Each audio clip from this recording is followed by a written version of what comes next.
Hey there, I'm Patrick Evans-Hylton. I am the culinary advisor for Norfolk Fest Events, and this is part of the Fest Events Virtual Harbor Fest. We're on FETV, and I'm so happy to present a few ideas for you to celebrate Harbor Fest.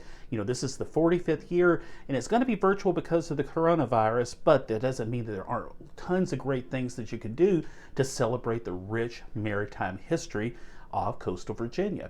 I'm also the publisher of VirginiaEatsAndDrinks.com, and so these recipes and some tips and everything will not only be on my website and my blog, but also at festevents.org too, as well as information that you'll need to celebrate Harbor Fest. So today we're going to create a really beautiful crab dip, and many times you think of those crab dips and they're fabulous, the ones that come out of the oven. They're hot, they're bubbly, they got the cheese on top, but you know, in the summertime, when it gets really hot, you sometimes want something more cool, and that's what this is. This is a chilled crab dip. It's so easy to make. It could pair with any of these wonderful wines. These wonderful Virginia wines here I got from my friend Mark Sauter, who's an amazing sommelier and one of the owners of Zoe's restaurant in Virginia Beach in the Vibe District. And so another video that we're going to be posting in celebration of Harbor Fest will also take you on a sip-by-sip tasting and how to taste and a little bit about these beautiful wines that pair perfectly with seafood, including our crab dip. So let's go ahead and get started. I did a little bit of prep work. I've already laid out all the ingredients here. This is called mise en place. If you spend $40,000 for a culinary degree, you too can say words like that, but it basically is French for everything in its place. And so I've also went ahead and I have put in this bowl here some cream cheese that's been softened and also some Greek yogurt. And so to this, I'm going to start adding in my ingredients. I've got some minced, finely chopped chives, fresh chives.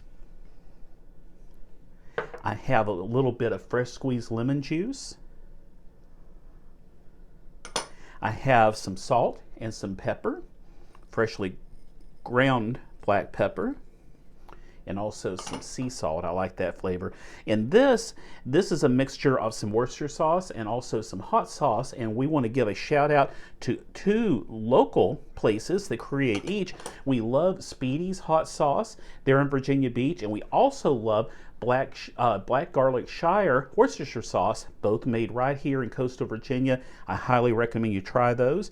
We have some horseradish, and then we've got a little bit of seafood seasoning if you want to put that in there. This is my own blend of it.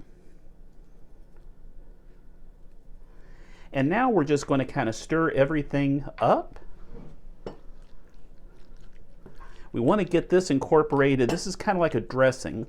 Like if you make a dressing before you make coleslaw, you pour it over the cabbage and everything. Here we're kind of making this dressing of all of these wonderful ingredients before we fold in the crab meat. And a little bit about crab meat. You know, there's different types of crab meat. There's claw, there's backfin, there's lump, there's jumbo lump. I'd say to use either lump or jumbo lump with this, but you could use some backfin. It just depends on what you're looking for. In the recipes and tips and tricks, I want to have a little bit of information about crab meat types and everything. So that's looking really nice. And now we're going to put in our crab. Whatever you do, make sure you get local crab. We really like to go to the fresh market, the seafood market that they have at Wicker's Crab Pot in the Indian River section of Chesapeake. I'm just going to mix all of this together.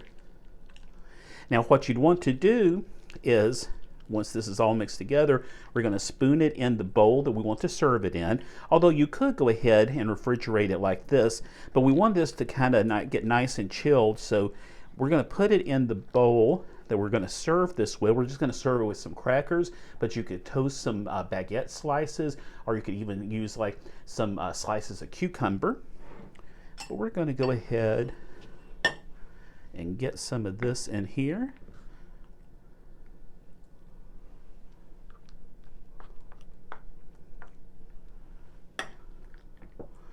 Be sure and get enough to serve everybody at your party. You know, we're also going to have some information online about picnics and everything, some tips and tricks for picnics.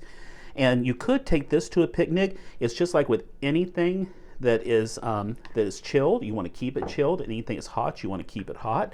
So if you take this, be sure to keep it chilled until you're ready to use, and don't keep it out too long. I say get a nice couple of servings out for folks and then put it back up. Another good thing, so you don't have to worry about if something is set out too long or so, is to make sure that you only bring, when you go on a picnic, just enough for your guests. I'm going to ask my lovely assistant Doug, who you'll just see his hand here, to take this bowl from me. Well, you didn't even get to see his hand. Wave, Doug. There we go. Now you saw his hand.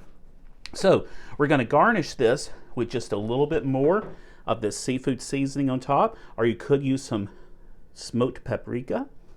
And then we've got a few little pieces of chives that I didn't mince up that I'm going to put on top. And I want you to take a look at this. Isn't that beautiful? Yes, indeed. That's going to be perfect to serve our friends and our family who come over. It's a great idea for summer or anytime it's warm weather. It incorporates local ingredients. Most of all, it celebrates the wonderful maritime history of coastal Virginia, and that's exactly what Harbor Fest does with Norfolk Fest events. 45 years in the making now. So be sure to check everything out. Festevents.org or virginiaeatsanddrinks.com, and our Facebook group at facebook.com/group/Virginia Eats and Drinks. Bon appetit.